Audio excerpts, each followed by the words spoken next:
अस्सलाम वालेकुम, मैं हूं अलीना फ़ारूक शेख। एक और दिन वज़ीर आला खैबर पख्तूनख्वा का एक और मुतनाज़ बयान।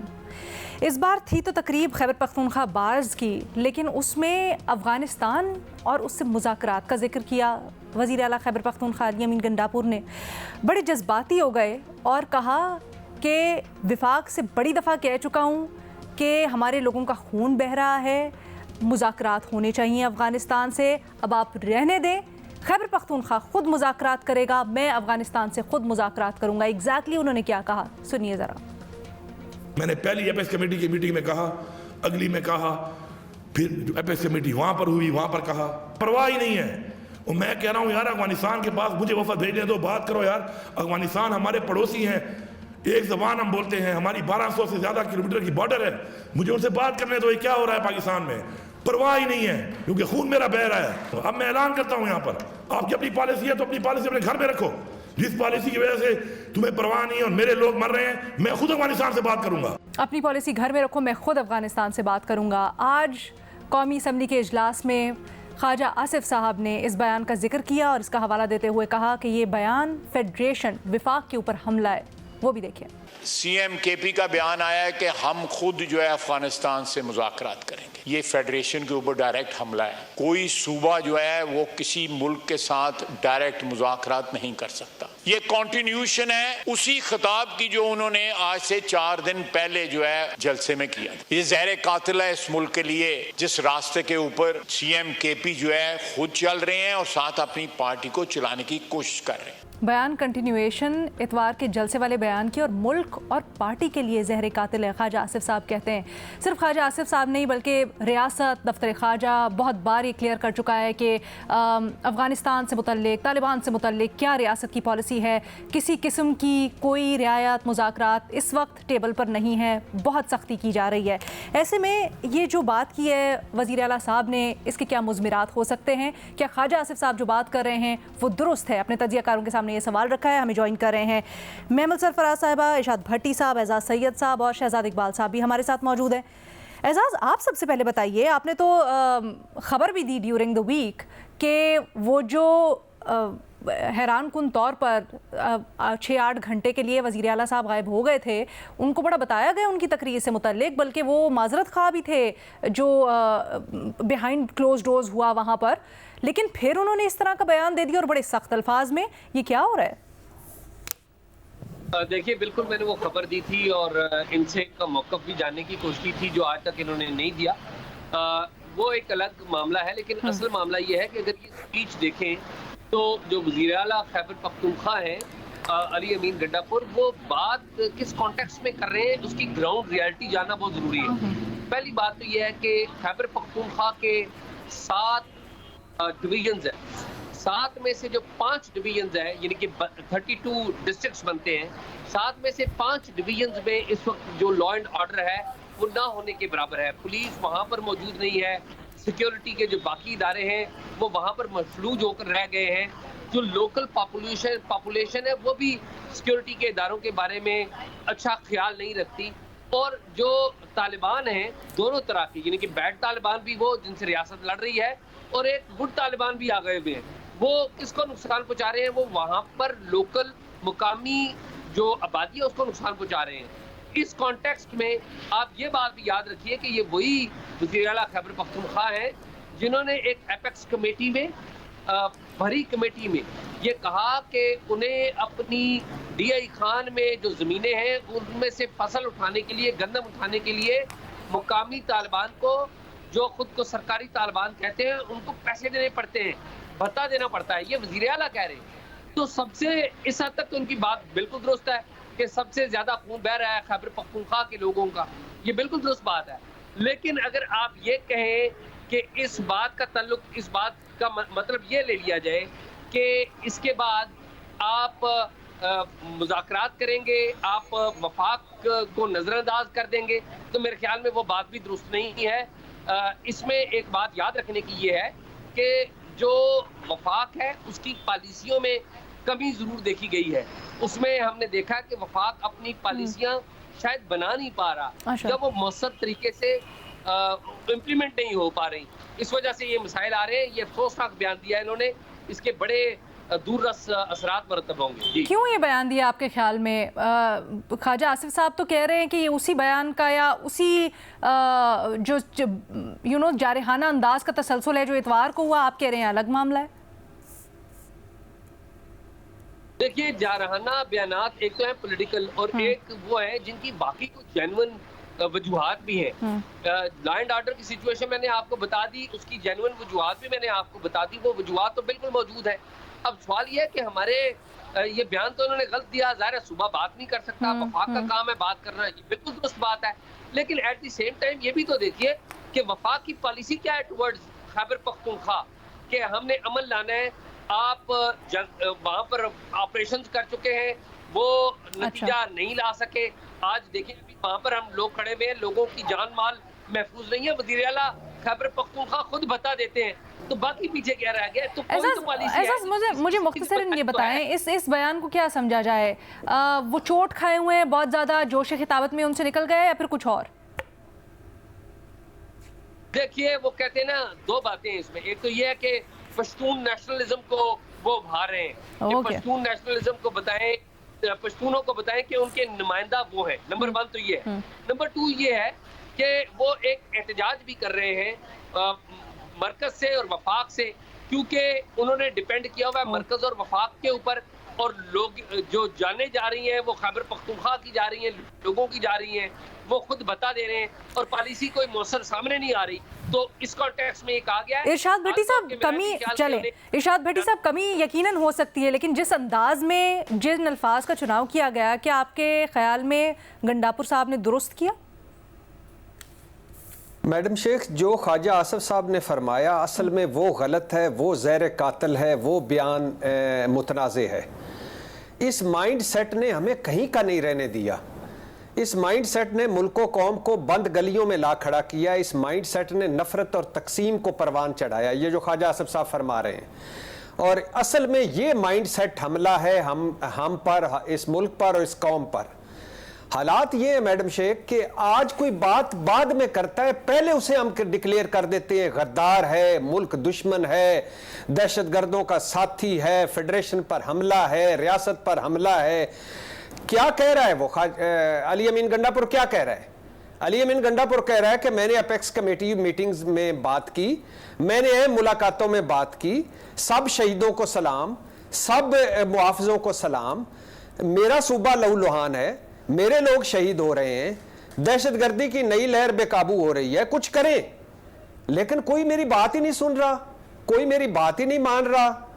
और 1100 किलोमीटर या 1200 किलोमीटर का अफगानिस्तान का बॉर्डर है, वो पड़ोसी है, मुझे भी इन्वॉल्व करो, मुझे वफ्द भेजने दो, मुझे बात करने दो। अब आप बताएं, एक मुंतखब वजीर आला जो सूबे का तीसरी बार पाकिस्तान तहरीक इंसाफ की हुकूमत है, अगर वो फेडरेशन से मुखातब हैं और वो रियासत से मुखातब हैं और वो गम और गुस्से और फ्रस्ट्रेशन में मुखातब हैं या वो ये बात कर रहे हैं, तो इसे साथ बिठाएं, इसे बुलाएं, इसकी सुने, उसकी सुनाएं, उसे अपनी सुनाएं, उसे एतमाद में ले और मिलकर दहशतगर्दी से निपटे। केपीके में क्या है? अभी एजाज ने जैसे बताया 5 जो डिवीजन हैं उनका वो बता चुके, पुलिस हड़ताल पर है। शाम होते ही कई इलाके नो गो एरियाज हो जाते हैं। भत्तों और तावानों की कहानियां सुनी जा रही हैं। ये और बिलाशुबा किसने कहा है कि इसमें वो है कि जीरो टॉलरेंस है इस वक्त, और होनी चाहिए। मेरी जाती राय में जीरो टॉलरेंस होनी चाहिए, बेरहम ऑपरेशन होना चाहिए।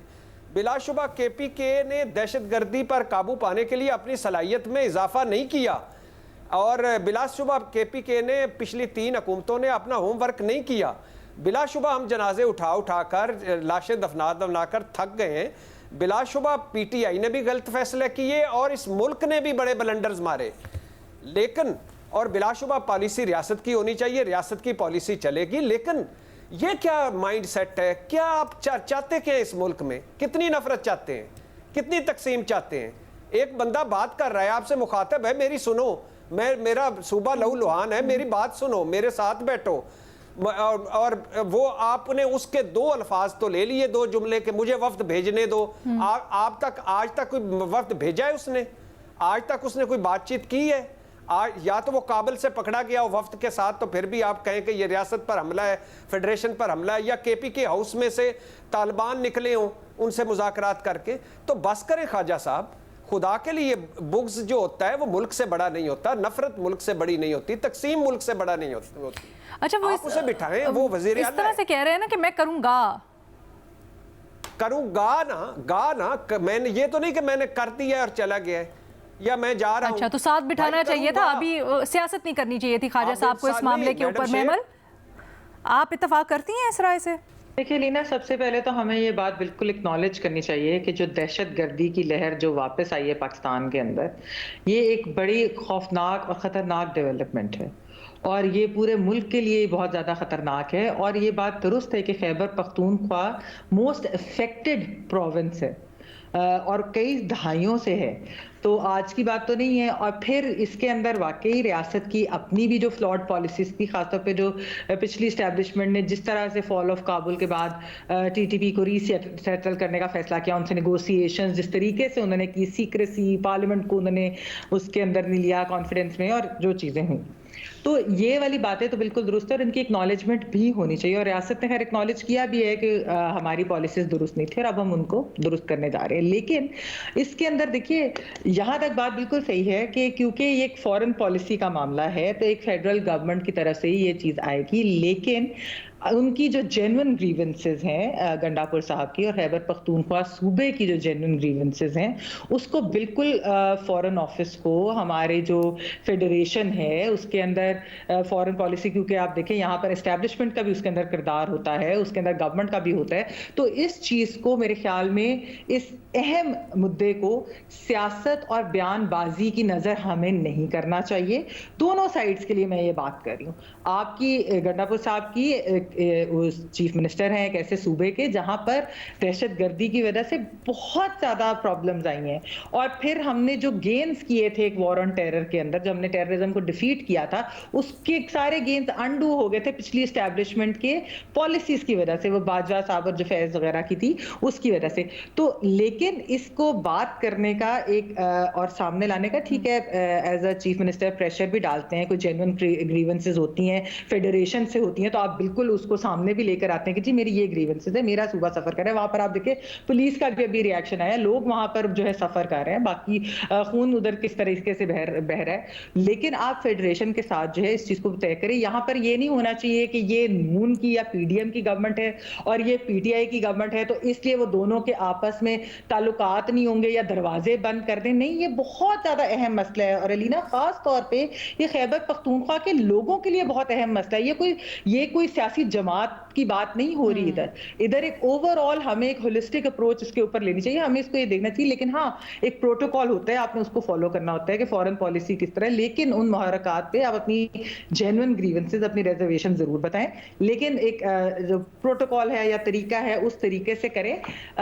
और मेरे ख्याल में इस चीज को ये अगर इस तरह ही रहा कि जो बैड ब्लड एक क्रिएट है और वो जिस भी वजह से हो, वो बेशक इस अभी रिसेंटली जो जलसा हुआ उसके भी कोई अगर है या पीछे की चीजें भी हो, उस चीज के ऊपर, उस चीज की वजह से इसको इस तरीके से लाइटली नहीं लेना चाहिए। हाँ जी, मुतासिर नहीं, लाइटली भी नहीं लेना चाहिए, क्योंकि दहशतगर्दी का कमबैक बहुत बड़ा मसला है और जैसा मैंने कहा सारे मुल्क का मसला है। और खास तौर पे खैबर पख्तूनख्वा में तो हमने देखा है कि क्या हुआ है पिछले कितने सालों से। तो आई थिंक आपके ख्याल में मसला हुआ कहाँ से? क्या वजीर आला ने जो बात की और जिस अंदाज में की उसने इशू को भड़काया और सियासत ज़दा किया, या फिर ख्वाजा आसिफ साहब ने जिस तरह से रिस्पॉन्ड किया वो उनको नहीं करना चाहिए था? देखिए लीना, मैंने तो पहले भी उस दिन भी आपसे जो जलसे के बाद बात हो रही थी तो उसके अंदर था कि एक रिएक्शन तो शायद इन बातों का आएगा, लेकिन जैसे एजाज ने भी कहा, इस चीज का उससे नहीं ताल्लुक होना चाहिए, यानी कि इस चीज को हम ये मिक्सअप ना करें। बिकॉज अगर कोई जेन्युइन ग्रीवेंस है एक सूबे की, उसको वो तरीके से सामने लाएं, वो बात करें। अगर वो कह रहे हैं मैंने बार बार प्लेटफॉर्म पे रेस किया है, वो मेरी बात नहीं सुन रहे, तो ये फिर फेडरेशन का भी, यानी कि फेडरल गवर्नमेंट को भी इसके ऊपर जो है वो कान धरने चाहिए और उनकी बातें सुननी चाहिए। उसको इसलिए डिसमिस नहीं करना चाहिए क्योंकि आपको उनकी कोई स्पीच नहीं पसंद आई या आपको वो पसंद नहीं है या आपको उस पार्टी, उनकी पार्टी से कोई मसला है। आप देखें कि ये कोई खाली अली अमीन गंडापुर साहब का मसला नहीं है, ये पूरे सूबे का मसला है। और फिर ओवरऑल मेरे ख्याल में तो जो स्पीचेस का वो हवाला दे रहे थे एपेक्स कमेटी में कहा, वो तो काफी पहले की बात है, वो स्पीच से पहले की बात है और उन्होंने जनरली उठाया होगा ऐसे ही गालिबन, राइट?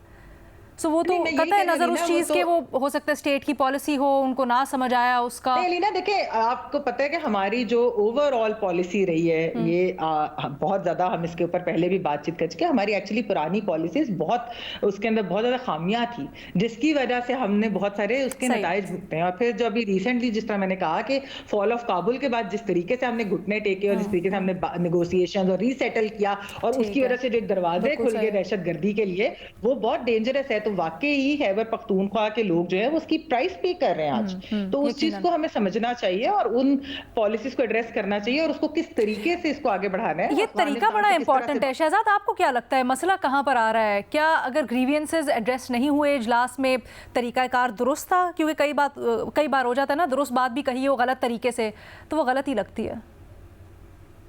बहुत शुक्रिया अलीना, मैं इत्तेफाक करता हूँ महमल और एजाज की इस बात से कि हमें इसको जो है सियासी तनाजुर में सिर्फ नहीं देखना चाहिए। सियासी बयानबाजी होती रहती है। सवाल आज भी हमारा बड़ा क्लोज एंडेड है कि क्या ख्वाजा आसिफ का बयान दुरुस्त है। मेरे ख्याल से इसको इस बात में नहीं देखना चाहिए। ठीक है, इस वक्त पॉलिटिकल फ्रस्ट्रेशन हो सकती है अली अमीन गंडापुर की जो स्पीच के बाद उनकी पार्टी के साथ हुआ। आप देख रहे हैं खैबर पख्तूनख्वा असेंबली का इसके बाद क्या रद्द अमल है।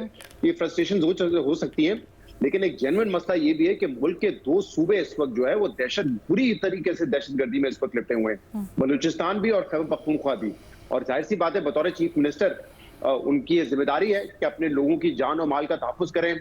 और आप देख रहे हैं कि खैबर पख्तूनख्वा में लेकिन कितने बड़े पैमाने पे ये दहशतगर्दी है। वो दहशतगर्दी जिसके हवाले से हम कुछ साल पहले ही कह रहे थे कि हमने दहशतगर्दों की कमर तोड़ दी है, और हमने वाकई देखा था कि जो इंसिडेंट्स हो रहे थे उसमें कमी भी आई थी।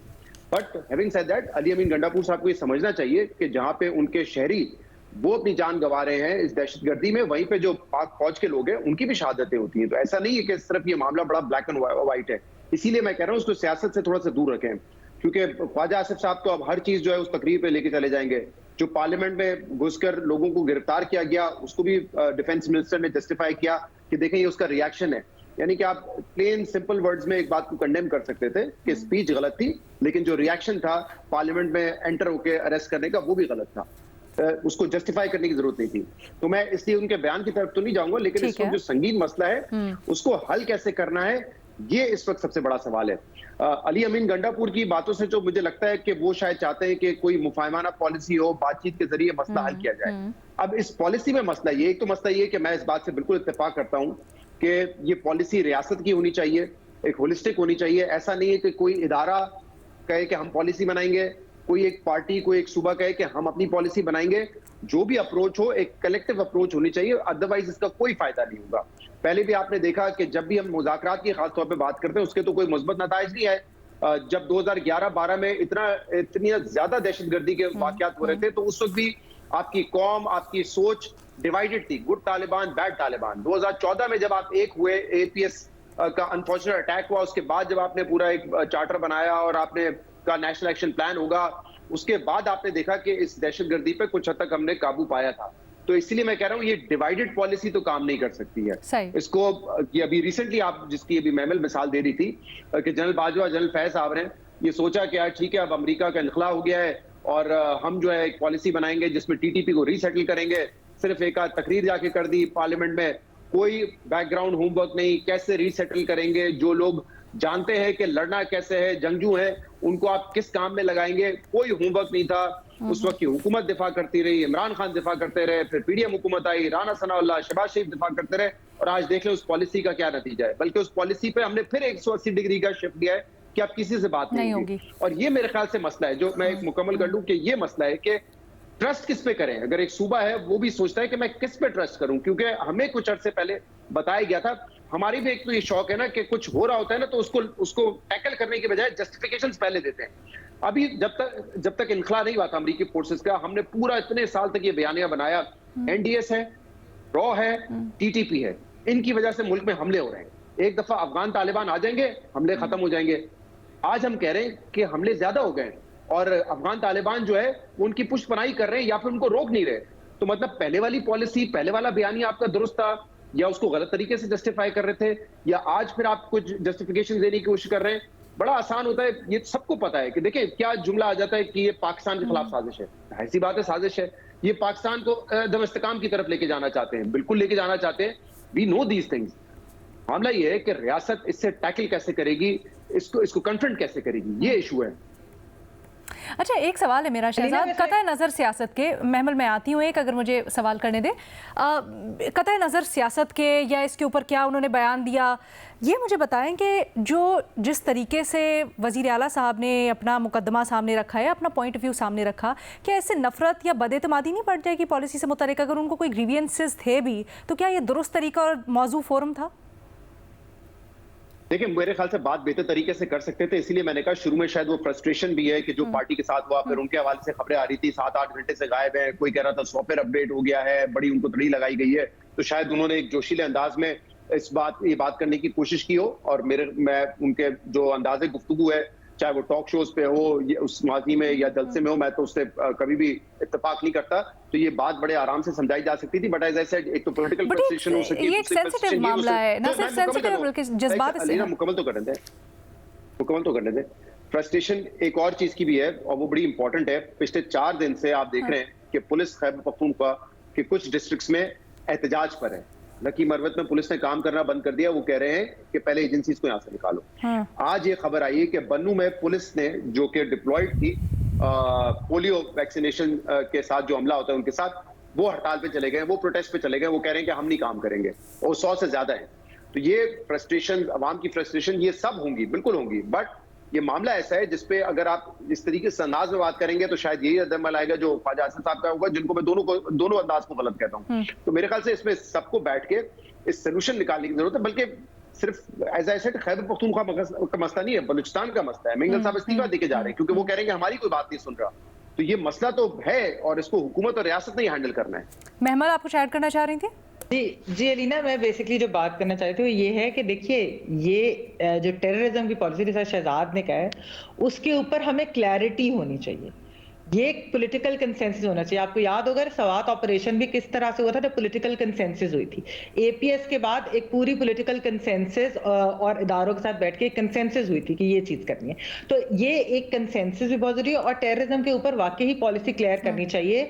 और ये गुड तालिबान बैड तालिबान वाली पॉलिसी ने हमें बहुत नुकसान पहुंचाया है। हम उस वक्त भी कहते थे कि टीटीपी और Afghan Taliban one and the same है और वो एक दूसरे को सपोर्ट ही करेंगे और फैसिलिटेट ही करेंगे। उस वक्त की रियासत की पॉलिसी फर्क थी, आज चेंज होगी है। तो ये बेसिकली एक रियासत की पॉलिसी भी जो है वो क्लियर होनी चाहिए था और उसके ऊपर एक कंसेंसस होगी तो ये मामलात हल होंगे। और अंदाजे बयान है, इसीलिए जो बात है कि देखिए सियासी बयानों की नजर या बयानबाजी की नजर नहीं होनी चाहिए, ना सियासत की नजर होनी चाहिए, क्योंकि ये इशू बहुत बड़ा है। टेररिज्म की वजह से हमें लॉन्ग टर्म जो है इसके रेपरकशंस हैं, वो इकोनॉमी से भी रिलेटेड है। वो जाहिर बात है यहाँ पर हमारे फौजी और हमारे पुलिस एहलकार शहीद हो रहे हैं, हमारे लोग शहीद हो रहे हैं। तो ये जो सारी बहुत हसास मामला है। भट्टी साहब कुछ ऐड करना चाह जी शहजाद, अगर मुख्तसर रख सके आप बिल्कुल तो। भट्टी साहब एक सेकंड रुक जाइएगा सर। कि इसमें खैबर पख्तूनख्वा की जो अपनी सक्सेसिव गवर्नमेंट्स हैं उनका एक बहुत बड़ा, मैं ये कहना चाह रहा हूँ कि भट्टी साहब ने पॉइंट रेज किया था कि अपनी जो कैपेसिटी है वो नहीं बढ़ाई। काउंटर टेररिज्म का जो हाल है इस वक्त खैबर पख्तूनख्वा में, उसके हवाले से बड़ी खबरें आती रही, उस पर एतराज भी होता रहा है। तो ये जो काम सूबे के करने वाले हैं वो भी उन्होंने नहीं किए। जब दहशतगर्दी में आप फ्रंट लाइन पर हैं तो आपको चाहिए था कि उसकी कैपेसिटी बिल्डिंग करें, जो कि जिसमें बुरी तरीके से नाकाम रही है खैबर पख्तूनख्वा हुकूमत। भट्टी साहब। मैडम शेख, दो मुख्तसर सी बातें। पहली बात यह है कि जब एक वो चीफ एग्जीक्यूटिव है सूबे का, सारा बुरा और अच्छा जब हम टीवी पे बैठकर उसके खाते में डालते हैं हर चीज़ का, तो उसकी सुननी चाहिए। दूसरी बात, आज जो वो उसकी तकरीर के हवाले से आज इमरान खान ने गुफ्तगू की और कहा कि वो कुछ जोश जज्बात में ज़्यादा बोल गया, उसे नामुनासिब अल्फाज बोले, उसे नहीं बोलने चाहिए थे, और साफ़ियों से ख़ास तौर पर माजरत की इमरान खान ने। तो अगर तकरीर की बात है तो सिर्फ तकरीर को लेकर या जलसे की बदजुबानी को लेकर आप पूरे मुल्क के फैसले कर रहे हैं और इस तरह की तकरीरें कर रहे हैं। ख्वाजा साहब जिस तरह कर रहे हैं, असम्बली में इतना बुग़्ज़ होता है, इतनी नफरत कर, इतनी तकसीम ना करें इस तरह। मुल्क और है, सियासत और है। कुछ इश्यूज ऐसे हैं जिन पर सियासत नहीं करनी चाहिए। भट्टी साहब, जैसे मैंने शहजाद से भी कहा, क्या आपको ये नहीं लगता कि कतई नज़र वो जलसे में क्या हुआ, सियासत में क्या हो रहा है, ये जो अफगानिस्तान का मामला है और उसके ऊपर जिस तरह से एक खैबर पख्तूनख्वा के वज़ीर आला ने, अथॉरिटेटिव पर्सन ने बात की, उससे मज़ीद जज्बात भड़केंगे? नहीं भड़कने चाहिए मैडम शेख, जज्बात ना हो गए। कोई फिल्म वाली अल्लड़ दोशेजा के जज्बात सर वो ऐसा लग रहा है ना कौन जैसे से विफाक जज्बात सुन ही नहीं रहा, विफाक को हमारा ख्याल ही नहीं है, इस तरह का कुछ तो तासुर है। ठीक कह रहे हैं ना, ठीक कह रहे हैं ना, ठीक कह रहे हैं। वफाक उनके फंड भी नहीं दे रहा, वफाक उनके तरक्याती प्रोजेक्ट भी खत्म कर रहा है। अगर वो एक चीफ एग्जीक्यूटिव कह रहा है तो वफाक को सुननी चाहिए। लेकिन सर जो सूबे के करने वाले काम है सूबा वो भी नहीं कर रहा। अच्छा मैडम शेख, अच्छा अगर वो फर्ज कर ले वो नहीं सच बोल रहे तो वफाक को ये कहना चाहिए कि भाई एपेक्स कमेटियों की जो मीटिंग हुई थी उसमें हमने आपको ये कहा था, ये पॉलिसी, ये थोड़ी कहनी चाहिए फेडरेशन पे हमला है, रियासत पे हमला है, ज़हर कातिल है। बस करो यार, खुदा का खौफ करो, इस मुल्क को कहां ले जाना है। गॉट योर पॉइंट भट्टी साहब। एक छोटी सी ब्रेक लेते हैं, ब्रेक के बाद आएंगे दूसरे सवाल के साथ। Welcome back. वफाकी वज़ीर कानून आज़म नज़ीर तारड़ ने आज वक्फा सवालात के दौरान एक बड़ा अहम नुक्ता उठाया जवाब देते हुए, और बल्कि इसको फ्लोर ऑफ द हाउस पर बहस के लिए खुला छोड़ा, जिसको अपने तजियाकारों के सामने हम रखेंगे। जजेस का एहतसाब, ख़ासकर जो सुपीरियर जुडिशरी है, हाई कोर्ट्स और सुप्रीम कोर्ट, वहाँ के जो जजेस हैं उनकी मॉनिटरिंग, परफॉर्मेंस की मॉनिटरिंग, और फिर तकर्री, तबादले, या फिर क्या परफॉर्मेंस बेस्ड, मेरिट बेस्ड उनकी जो परफॉर्मेंस है उसको इवैल्यूएट करने के लिए कोई मैकेनिज्म आना चाहिए। इसके ऊपर बड़ी दिलचस्प उन्होंने बात की, पहले सुने ज़रा फिर बात करते आगे। ये जो डिलेज़ हैं और आम आदमी तक इंसाफ नहीं पहुंचता, तो क्या जजेस को भी पूछने वाला है? अनफॉर्चुनेटली सबॉर्डिनेट जुडिशरी में थोड़ा बहुत निज़ाम है जो मातहत अदलिया में है, लेकिन सुपीरियर जुडिशरी को हमने कॉलोनियल लाइंस के ऊपर उसको इस्टेब्लिश किया, और वही कॉलोनियल ट्रेडिशंस चली आ रही हैं उसमें, और उनकी हद तक काम कम करना या एफिशिएंसी का कमी बेशी होना जो है वो एज सच ऐसी ग्राउंड नहीं है जिस पे उनके ख़िलाफ़ कोई एक्शन हो या उनकी रिमूवल हो सके। ये आप लोगों के लिए ओपन है फॉर डिस्कशन कि आया हम एक ऐसा मरबूत निज़ाम इंसाफ चाहते हैं जहाँ से नीचे से लेके टॉप लेवल तक एक अकाउंटेबिलिटी का निज़ाम हो, सिविल कोर्ट्स का, सेशन लेवल का, हाई कोर्ट की सुपरिटेंडेंट्स एंड कंट्रोल है, वो एक इफ़ेक्टिव मॉनिटरिंग का सिस्टम हो जिसमें उनकी मंथली प्रोग्रेस देखी जाए और साल के इख्तिताम पे उनकी तरक्की, तनज़ली या मुलाजमत से बर्खास्तगी जो है वो उनसे जुड़े हों कि उन्होंने कितना काम किया है। आज़म नज़ीर तारड़ साहब जो बात करें क्या वो दुरुस्त है? शहजाद, क्या राय है आपकी? जहां अदालती इस्लाहात का बहुत जिक्र हो रहा है, हम लेजिस्लेशन की बातें भी सुन रहे हैं आने वाले दिनों में मुमकिन तौर पर, वहाँ क्या आपको लगता है कि ये एक अच्छा नुक्ता होगा अगर इस चीज़ के ऊपर भी गौर किया जाए या लेजिस्लेट किया जाए? अलीना, मैं ऑब्वियसली इसका एक्सपर्ट नहीं हूँ, ना मुझे कोई की मिसालें पता है कि बरतानिया में मिसाल के तौर पे अकाउंटेबिलिटी होती है और क्या प्रॉपर क्वालिटेटिव एक असेसमेंट होता है कि किस जजेस ने कैसे फैसले दिए हैं और उसकी बुनियाद पे क्या उनकी प्रमोशंस होती हैं या डिमोशंस होती हैं, मुझे एग्जैक्टली नहीं पता। लेकिन इट साउंड्स गुड कि अगर जजेस के हवाले से भी एक अकाउंटेबिलिटी का प्रोसेस हो और उनकी परफॉर्मेंस को जांचा जाए यहाँ पे, क्योंकि अक्सर ये शिकायतें हमने देखी है कि जजेस सुप्रीम कोर्ट तक पहुंच जाते हैं लेकिन उनकी काबिलियत पे लोग सवाल उठाते हैं, इस तरह के मामला भी देखे। लेकिन हर चीज जो इस वक्त ये डिस्कस हो रही है जुडिशल पैकेज में, और इस वक्त जो आज़म नज़ीर तारड़ साहब भी लेकर आ रहे हैं ये सवाल, तो मुझे बताएं जो पिछले कुछ सालों में हमने सियासत देखी है और खासतौर पे जजेस के हवाले से जो सियासत देखी है उसमें कौन करेगा, वो मैकेनिज्म क्या है? हुकूमत करेगी ये असेसमेंट, अकाउंटेबिलिटी, या कोई और इदारा करेगा? क्योंकि अभी तक तो हमारे पास सुप्रीम जुडिशल काउंसिल है जो कि कोड ऑफ कंडक्ट के हवाले से बात करती है, यानी कि कोई करप्शन का केस है, कोई और कोड ऑफ कंडक्ट का मसला हो, वो परफॉर्मेंस तो नहीं इवेल्युएट करती। तो क्या हुकूमत करेगी? और अगर हुकूमत करेगी तो आपने देखा है कि यहाँ पे अगर किसी पार्टी के खिलाफ 4 फैसले आ जाएं तो फिर वो मामला जलसे तक चले जाता है, उनकी तस्वीर लगाई जाती हैं, या किसी और तरफ दूसरी पार्टी को कोई मसला हो किसी जजेस से तो उनके खिलाफ प्रेस कॉन्फ्रेंस शुरू हो जाती है। तो मुझे नहीं पता एग्जैक्टली ये मैकेनिज्म कैसे होगा, कैसे होता है, अगर कहीं होता है, कि किस तरीके से उनकी परफॉर्मेंस को इवैल्यूएट किया जाता है। हमारे यहाँ ये मैं आपको इंश्योर कर सकता हूँ कि इन सियासी हालात में, इस पोलराइजेशन के माहौल में होगा ये कि जो जज अच्छा नहीं लगता उसकी ऐसी की तैसी करके उसको साइड में कर दोगे, और जो अच्छा लगता है या जो आपके मनपसंद फैसले दे रहे हैं उनको आप अच्छे मार्क्स देके जो है आप उनको प्रमोट कर दोगे। फिलहाल तो मुझे ये नजर आ रहा है जो सियासी माहौल है। लेकिन अगर कोई ऐसा फुल प्रूफ सिस्टम है, मैकेनिज्म है जिससे आप ये कर सकते हैं तो व्हाई नॉट। लेकिन मेरे पास कोई इसकी ऐसी मिसाल मौजूद नहीं है। क्या आपके पास कोई मिसाल या कोई दुनिया से कंपैरेटिव स्टडी है कि क्या वहाँ पर होता है, और आपके ख्याल में यहाँ के लिए, पाकिस्तान के लिए अगर ऐसा होता है तो कैसा रहेगा? नहीं लीना, ये तो मैंने इसके ऊपर एक्चुअली जो है वो नहीं चेक किया कि बाकी ममालिक में किस तरीके से इस चीज़ की होती है। लेकिन देखिए, ठीक है, अगर हम ये बात करें कि जी अकाउंटेबिलिटी होनी चाहिए, ये कि जी परफॉर्मेंस कैसी होनी चाहिए, लेकिन बात वही है कि ये कौन तय करेगा। इस वक्त जो पार्लियामेंट है बहुत सारी कंट्रोवर्सीज के अंदर ऑलरेडी घिरी हुई है, काफ़ी ज़्यादा एक लेजिटिमेसी की क्राइसिस, चीज़ें, पॉलिटिकल केओस, पोलराइजेशन, ये सब कुछ चल रहा है। और तब आप कह रहे हैं कि आपने कोई इस तरह के, यानी कि जो एक फार रीचिंग जिसके कॉन्सिक्वेंसेज होंगे, एक स्ट्रक्चरल आप चेंज जुडिशरी के अंदर लाना चाह रहे हैं, तो उसके ऊपर कोई खुलकर बात, कोई डिबेट, कोई चीज़ क्यों नहीं हो रही? ये इतनी ज़्यादा एलिना जो सीक्रेसी है ये क्यों है? यानी कि हम बातें सुन रहे हैं कोई जुडिशियल पैकेज की, कोई कह रहा है जी टॉप 5 जजेस है, कोई कह रहा है जी उम्र बढ़ा देंगे, कोई और चीजें, इतनी ज्यादा जो बातें हो रही हैं। असल में तो हुकूमत को ये करना चाहिए था, क्योंकि ये बात 2/3 की भी नहीं है, नंबर्स पूरे हैं नहीं, ये इसकी बात नहीं। बात ये है कि आपने इस तरह की कोई चीज करनी हो तो आप उसको एक तो सीक्रेट नहीं रखते, वो प्रपोजल आप शेयर करें, बार काउंसिल्स के साथ करें, जुडिशरी के साथ करें, सिविल सोसाइटी के साथ करें, पार्लियामेंट के साथ करें, उनकी इनपुट लें और फिर जाकर उसके ऊपर एक कंसेंसस बनाकर और फिर कोई आप चीज करें। देखें कि जी अच्छा बाकी ममालिक में भी क्या एग्जाम्पल है, क्या मैकेनिज्म है। पाकिस्तान के कॉन्टेक्स्ट में लीना पता क्या प्रॉब्लम हो जाती है कि यहाँ पर अगर पूरी की पूरी पावर जो है वो एग्जीक्यूटिव को दे दी जाए तो फिर आपको पता है कि पसंद नापसंद की चीजें, फिर उसके अंदर आपको पता है कि एक यहाँ पर एस्टेब्लिशमेंट का भी रोल है। तो अगर आपने यानी कि जुडिशरी की जो इंडिपेंडेंस है उसके अंदर भी काफी प्रॉब्लम्स आ जाते हैं। लेकिन दूसरी तरह हमने देखा कि जब 18वीं तरमीम के अंदर एक सही तरीके से जो बात की जुडिशरी के ऊपर, उसके ऊपर भी जुडिशरी की तरह से उस वक्त इफ्तिखार चौधरी कोर्ट थी, तो किस तरह प्रेशर आया और फिर जो है वो उनको वापस लेना पड़ा। तो ये चीजें जो है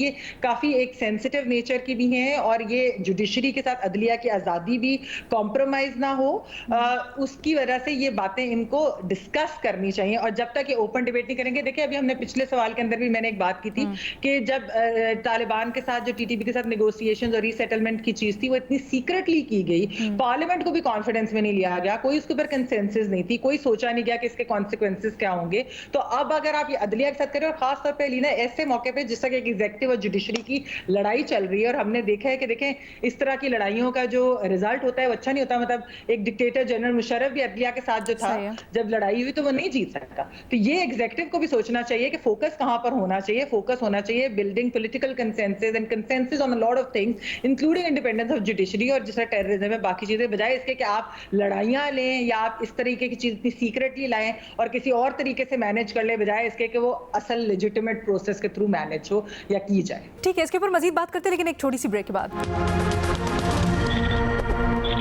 वेलकम बैक। भट्टी साहब, क्या आप समझते हैं कि अब वक्त आ गया है कि ऐसा भी कोई निज़ाम होना चाहिए, ऐसा भी कोई मैकेनिज्म होना चाहिए जिसके ऊपर जजेस को उनकी परफॉर्मेंस, उनके फैसले परखे जाएं?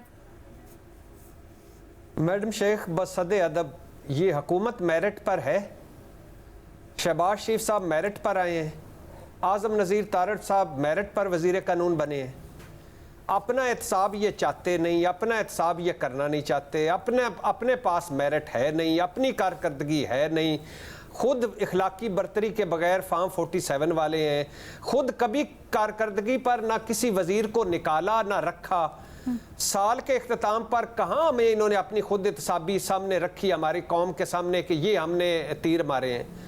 मैडम शेख, बातें बड़ी खूबसूरत हैं, नौ आबादियाती निज़ाम, निज़ाम इंसाफ में इस्लाहात, एहतसाब, कारकर्दगी, मेरिट, पेंडिंग केस ज़्यादा हैं इसलिए जजेस ज़्यादा ज़रूरी हैं, मगर जब बात अमल पर आती है मैडम शेख तो कभी जुडिशल पैकेज सामने आ जाता है, कभी एक्सटेंशन की बातें सामने आ जाती हैं, कभी मनपसंद का जज ज़्यादा रह सके सामने आ जाता है, कभी हमने उम्र बढ़ानी है, कभी चीफ जस्टिस की मुद्दत फिक्स करनी है क्योंकि एक आध ना आगे आ सके, एक आध मजीद रह सके, कभी चीफ जस्टिस साहब फरमा देते हैं कि जो कर रहे हो भाई हुकूमत वालों, नो इंटरेस्ट। जब ऐसी बातें आती हैं, अपना मेरिट भी ना हो, अपनी नीयत भी अल्हम्दुलिल्लाह सारों के सामने हो, तब लगता है दाल में कुछ काला नहीं, दाल सारी काली है। तब सारी खूबसूरत बातों की खूबसूरती ज़ायल हो जाती है। मतलब आसान लफ्ज़ों में आखिरी जुमला मैडम शेख, कि जब आप अदलिया के मुखालिफ खड़े हों, कानून साजियाँ अदलिया के मुखालिफ कर रहे हों और आप अदलिया की बातें ना मान रहे हों और फिर आप निज़ाम खुफिया निज़ाम इंसाफ में इस्लाहात की बातें करेंगे तो कोई नहीं मानेगा। लिहाजा सबसे पहले अपने अंदर मेरिट पैदा करें, अपनी कारकर्दगी दिखाएं सर। लेकिन इस तरह की जो कानून साजी होती है वो हुकूमत स्पेसिफिक तो होती नहीं है, ये तो देर पा होती है ना, किसी एक हुकूमत के लिए या किसी एक हुकूमत को देख के नहीं।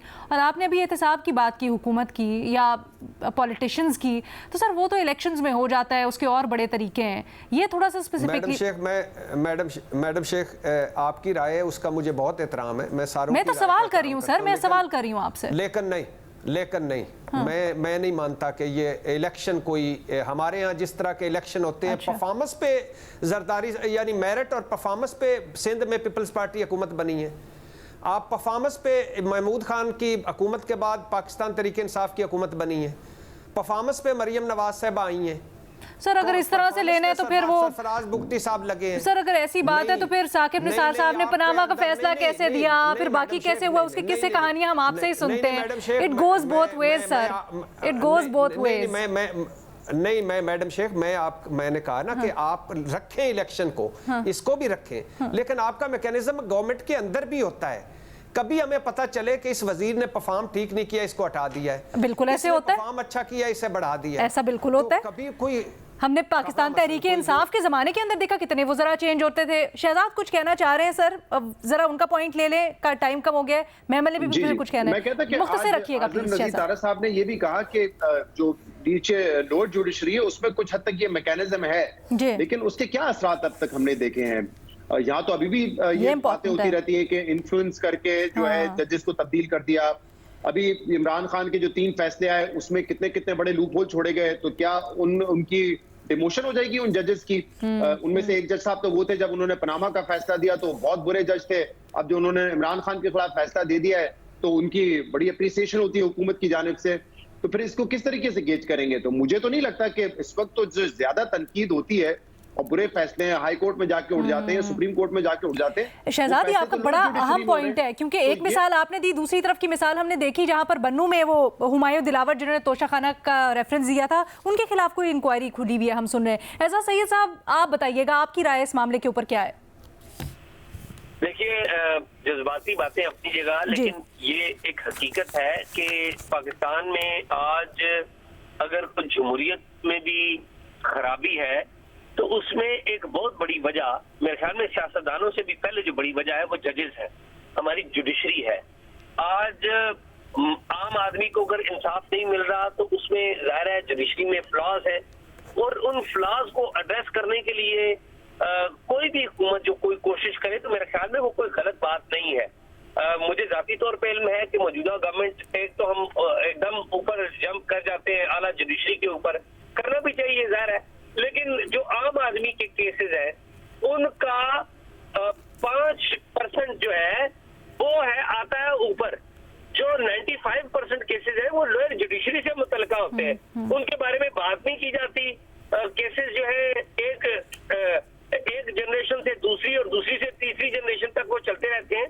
तो मुझे जाती तौर पे पता है कि एक आम आदमी की बेहतरी के लिए भी कानून साजी का एक जामिया प्लान बनाया गया है, जिसमें FIA के इंदराज से लेकर मुकदमे की जो समाप्त तक के मराहल है उनकी डेडलाइन मुकर्रर की गई है, जो चालान पेश करना है उसकी भी डेडलाइन मुकर्रर की गई है। तो ये सारा एक पैकेज है। तो मेरा ये ख्याल है कि हम एकदम ऊपर चले जाते हैं आला अदलिया की तरफ, आम आदमी की बात भी करनी चाहिए। अच्छा और कोई सर दो चीजें बताइएगा, ये जो आप कह रहे हैं बनाया गया पैकेज उसमें ये भी शामिल है जजेस के एहतसाब से मुतल्लिक मैकेनिज्म? देखिए जजेस के एहतसाब का जो मैकेनिज्म है ज़ाहिर है वो कॉन्स्टिट्यूशनल एक अमेंडमेंट होगी जी। ये जहाँ तक मेरी मालूमात है, क्योंकि जजेस की तैनाती के तरीकाकार को भी बदला जा रहा है, और वो तरीकाकार जजेस की तैनाती का मेरी इतलात के मुताबिक वो उसके लिए आपको 2/3 मेजॉरिटी चाहिए, और हुकूमत ने खामोशी से 2/3 मेजॉरिटी के ऊपर काम किया है। तो ये मेरे ख्याल में कब लाते हैं मुझे इल्म नहीं है, लेकिन ये उसके ऊपर काम कर। सर एक छोटी सी सवाल का जवाब दे दीजिए, लोअर जुडिशरी में जो मैकेनिज्म होता है अकाउंटेबिलिटी का वो क्या है? देखिए लोअर जुडिशरी के ऊपर मैकेनिज्म मौजूद है। मैजिस्ट्रेट या सिविल जजेस जो जिले में होते हैं उनके ऊपर तादीबी कार्रवाई कर सकता है एडिशनल डिस्ट्रिक्ट सेशन जज, और उनके ऊपर जो हाई कोर्ट है वो मौजूद होती है। तो हाई कोर्ट उनका तरीकाकार मौजूद है, वो किसी भी जज के खिलाफ एक्शन लेते हैं। इस्लामाबाद में एक जज को रिश्वत लेने के ऊपर बरतरफ कर दिया गया था। और भी बहुत सारे एग्जाम्पल्स हैं, लेकिन अगेन वही बात है कि जो पहले से मौजूद तरीकाकार है वो कोई इतना मिसाली नहीं है। इफ्तिखार चौधरी साहब के बाद से हमने देखना शुरू किया कि जजेस जो है हाई कोर्ट के, वो आमतौर पे जो आला अदलिया के जजेस हैं वो अपनी लॉ कंपनियों या लॉ कंपनियों के जजेस लाते हैं, तो वो मसाइल तो पैदा होते हैं। महमल कुछ ऐड करना चाह रही है? बहुत मुख्तसर महमल। जी जी बिल्कुल मुख्तसर से बात मैं करना चाह रही है इसी सारे से रिलेटेड। देखिए ना बात है कि जुडिशियल रिफॉर्म्स जो, ये कोई नहीं कह रहा कि जुडिशियल रिफॉर्म्स नहीं होने चाहिए। लॉयर्स मूवमेंट जब हुई थी तो तब वादा किया गया था जुडिशियल रिफॉर्म्स का, वो जुडिशियल रिफॉर्म ना जुडिशरी ने किए ना वो उस तरीके से गवर्नमेंट कर सकी। बाकी जो बैकलॉग है, अकाउंटेबिलिटी है, जजेस किस तरीके से करते हैं, अनफॉर्चुनेटली जुडिशरी बहुत ज्यादा पोलिटिसाइज हो गई थी। अब इस सारी चीज के अंदर जो बात हो रही है वो ये है कि आप अगर कोई अच्छा कानून भी लाते हैं, आप अगर कोई अच्छे रिफॉर्म भी लाते हैं, वो आप मुशावरत से लाते हैं और वो आप इस तरह उसका तरीका कार क्या होगा, आप सीक्रेटली नहीं कर सकते। ये बात जो है ये एक चीज इंपॉर्टेंट है। ट्रांसपेरेंसी होनी चाहिए, डिबेट होनी चाहिए ऊपर, और फिर इनपुट लेकर और फिर जाकर फैसला करना चाहिए। जुडिशियल रिफॉर्म वैसे होने चाहिए। अगर खालिस्तान आप उनके जुमलों के ऊपर बात करें तो उन्होंने यही कहा है कि मैं हाउस की डिबेट के लिए ये छोड़ता हूँ मामला। खैर हमारे तज्जियाकारों की डिबेट में आपने राय जानी, अक्सरियत समझती है कि टाइमिंग इस वक्त दुरुस्त नहीं है, लेकिन मैकेनिज्म होना चाहिए, इसका भी हमारे तज्जियाकारों ने इजहार किया। भट्टी साहब बहरहाल दोनों चीज़ों से अग्री नहीं करते, वो कहते बिल्कुल नहीं इस तरह की चीज़ें होनी चाहिए। इजाज़त दें, अल्लाह हाफ़िज़।